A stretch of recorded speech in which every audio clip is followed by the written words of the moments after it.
Les mascaretes de Living Sitges arriben a la Fundació Ave Maria. Veureu per què.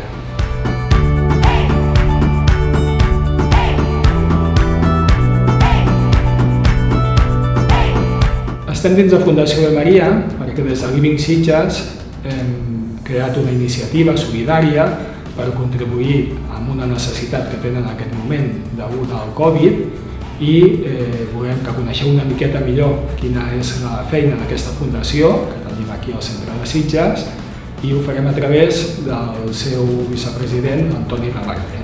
Moltes gràcies per la vostra iniciativa.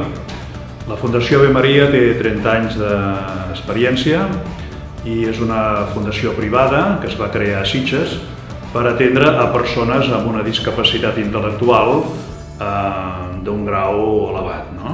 Persones que necessiten un suport les 24 hores del dia i que resideixen a l'Ave Maria.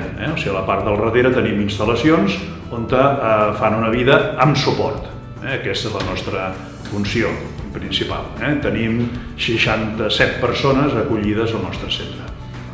Tot el que fem a l'Ave Maria des que ha aparegut la Covid-19 té que ser assegurar que els usuaris de l'establiment i tots els treballadors estiguin en un entorn que els permeti gaudir de les activitats i a la vegada de la salut. Per tant, és molt important que la Covid-19 no entri al nostre sistema residencial.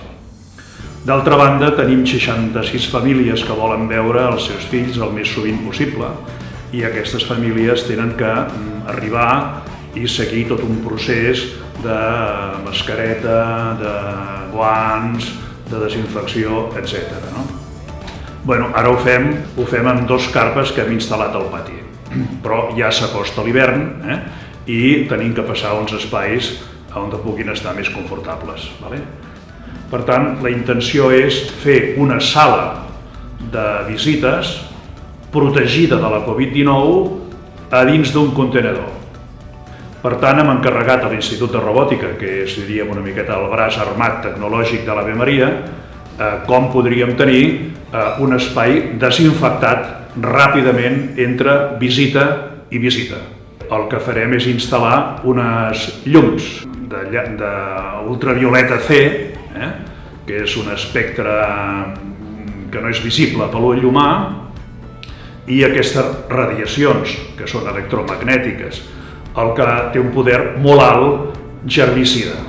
Si aquest procés funciona bé i obtenim els recursos necessaris, doncs clar, tenim zones com són tots els tallers, lavabos, passadissos i tal, que a la nit, quan no hi hagi ningú, un robot passejaria la llum blava per tots els espais.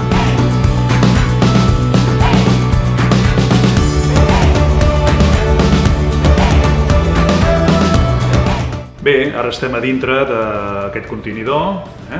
És un contenidor que servia per reunir les voluntàries, que ara no poden accedir, i el que farem és forrar-lo completament de panel fenòlic per evitar juntes i per evitar racons de pols on es pugui amagar aquest virus.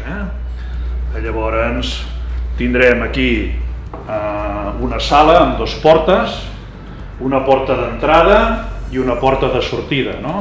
I aquí hi haurà unes llums ultraviolades manades per un ordinador i la sala amb uns detectors de presència per impedir que mai es pugui fer una operació equivocada i encendre les llums amb persones a dintre.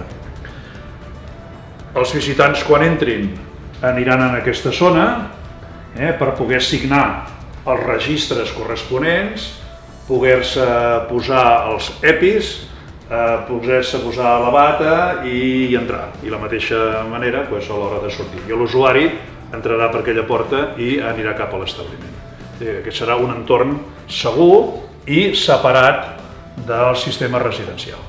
Doncs ja coneixeu una miqueta millor l'Ave Maria, aquesta fundació que a vegades passa una mica desapercebuda pels sitgetans, i el nostre repte és vendre 350 mascaretes a 3 euros per recaptar 1.050 euros per poder condicionar la part que abans us ha explicat l'Antoni abans de final d'any. Així que l'única cosa que has de fer és col·laborar i comprar la teva mascareta solidària que va al 100% destinat a la Fundació Ave Maria.